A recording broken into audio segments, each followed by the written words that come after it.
இயேசுநாதருக்கு 3 முத்தம் கிடைச்சது. முதல் முத்தம் சொல்லுங்க பாப்போம். நான் கொடுக்கல சாமி அப்படின்னா உன்னை கேட்கல. யார் முதல் முத்தம் கொடுத்தா? யோசிக்கணும் மக்களை, நல்லா யோசிக்கணும். முதல் முத்தம் தாயின் முத்தம், மரியாளின் முத்தம். 2வது முத்தம் மகதலா மரியாளின் முத்தம். 3வது முத்தம் யூதாசின் முத்தம். முதல் முத்தத்திற்கு உயிர் இருந்தது. 2வது முத்தத்தில் புனிதம் இருந்தது. 3வது முத்தத்தில் துரோகம் இருந்தது. எல்லா முத்தங்களும் அன்பானவை. எல்லா முத்தங்களுக்கும் உயிர் இருக்கிறது. எல்லா முத்தங்களிலும் புனிதம் இருக்கிறது என்று நினைக்காதீர்கள்.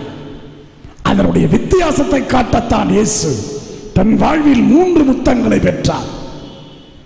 ஒரே ஒரு செயல்தான் முத்தம், ஆனால் 3 அர்த்தங்கள்: உயிர், புனிதம், துரோகம். இவையெல்லாம் அடங்கியதுதான் முத்தம், அன்பின் செயல். ஆகவே நம்முடைய வாழ்க்கையில நீங்க முத்தம் கொடுத்து ஒரு பிள்ளைய வளர்க்குறீங்க. துரோகத்துக்கு ரெடியா இருக்கணும். இந்த புள்ள ஒரு நாள் துரோகம் பண்ணும், ரெடியா இருக்கணும், அதை சந்திக்கணும். ஆகவே அந்த முத்தங்களை ஆண்டவன் பிரித்து பார்க்கிறார்.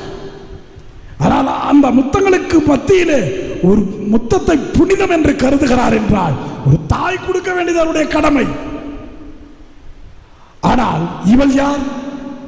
காலிலே முத்தம் கொடுக்கிறாள், பாதங்களிலே முத்தம் கொடுக்கிறாள். ஏங்க காலை கழுவுறீங்க ஆண்டவரே அப்படின்னு சீடர்கள் சொன்னார்கள். ஆனால் அந்த அழுக்கான பாதங்களை கண்ணீரால் கழுவி முத்தமிடுகிறார். அதை தன் கூந்தலால் துடைக்கிறார்.